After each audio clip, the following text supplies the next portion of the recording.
You're born a black girl like you just pulled the golden ticket. Except instead of chocolate, you win double shifts of generational trauma, a lifetime of people touching your hair without permission, and strangers assuming your resting face is a threat assessment. There's no guidebook waiting for you, just a history that's jagged, bloody, and forever brushed aside. You learn early that being a girl doesn't make you soft, it makes you a target. You're 5 when a teacher calls you sassy for asking a question. You're 9 when you get in trouble for attitude, while the white boy next to you throws a chair and gets a pep talk. By middle school, you've already figured out you have to grow up fast because the world won't let you be a child for long. Work? That's a circus with better lighting. You code switch like your salary depends on it, because it does. Speak too casually, you're unprofessional. Speak too firmly, you're intimidating. Show up with braids or an afro, and suddenly it's a statement. Meanwhile, Karen comes in with bedhead and gets called relatable. Black excellence? That's not an aspiration, that's your seatbelt. You can never be average.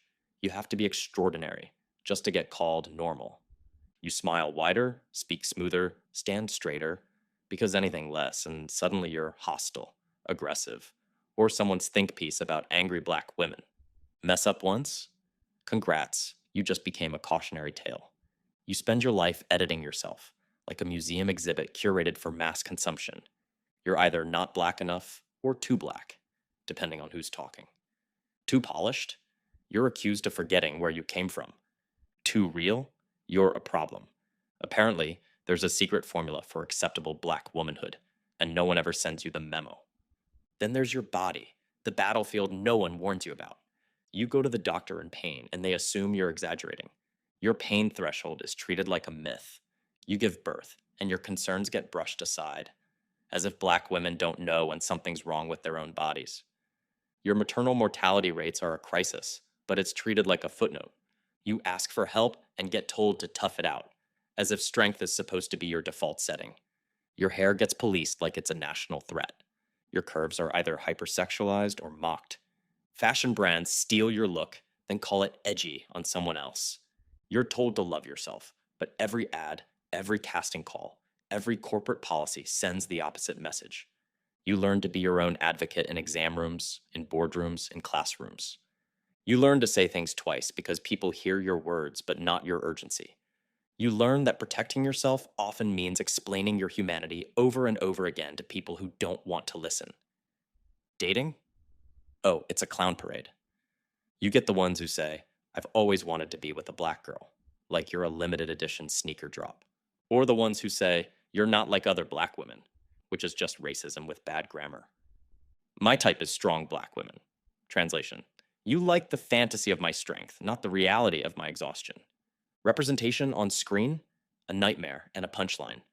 You grow up seeing yourself as the sidekick, the tragic victim, or the one who dies before the second act. If a black woman gets to be the lead, critics call it niche or too urban. Apparently, watching white teens fight zombies is universal, but watching you pay rent and live your life is too specific. Police do not protect you, they supervise you. Sirens don't mean safety. They mean slow your breath, keep your hands visible, turn your voice into a lullaby. You rehearse how to stay alive the way some people rehearse for auditions. And even then, you know your politeness isn't a shield. Everyone loves black women until it's time to love black women. They want your slang, your style, your edge, your rhythm.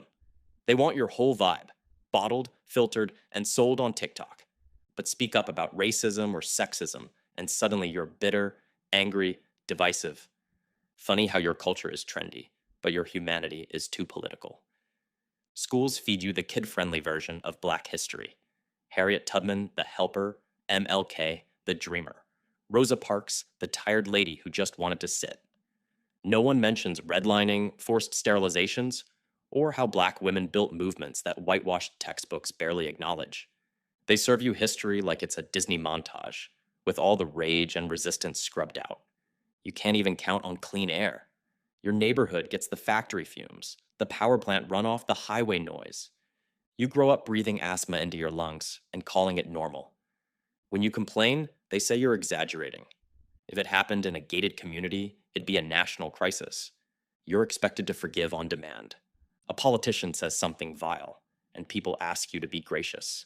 A cop kills someone who looks like your cousin, and you're told to stay calm and polite. Protest peacefully? Too soft. Protest loudly? Too much. React with rage? See, that's the problem with you people. Even your joy gets monitored. Laugh too loud, it's ghetto. Dress too bold, it's unprofessional. Celebrate your culture, and suddenly it's divisive. Dance, and it's copied. Cry, and it's dismissed. Win, and people ask if it was affirmative action. Lose, and they tell you to work harder.